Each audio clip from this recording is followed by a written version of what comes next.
Bonjour à tous, bienvenue sur les tutos Technipool. Aujourd'hui, je vais vous présenter le fonctionnement d'un manomètre sur un filtre à cartouche. Suivez-moi. Donc là, nous sommes en présence d'un manomètre sur un filtre à cartouche. Donc là, pour l'instant, il n'est pas en fonction, donc on voit bien que la pression est proche de 0. Comme pour les filtres à sable, les manomètres, lorsqu'on est dans la zone bleue jusqu'à 2 bars, permettent d'être dans un système de filtration efficace.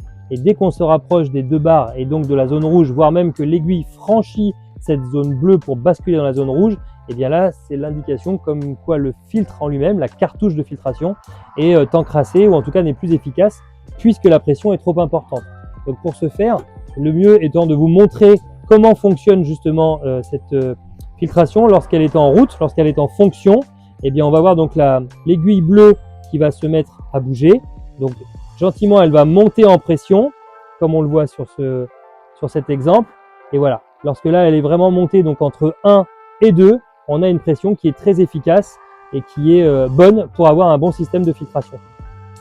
Il existe d'autres types de manomètres avec des animations colorées un peu différentes, voire absentes. Et vous verrez que le fonctionnement reste exactement le même. La pression doit toujours être entre 1, 1,5 pour le fonctionnement et maximum 2. Et bien voilà, vous savez maintenant comment fonctionne un manomètre sur un filtre à cartouche. Toute l'équipe de Technipool vous souhaite une bonne saison et surtout une bonne baignade. À bientôt!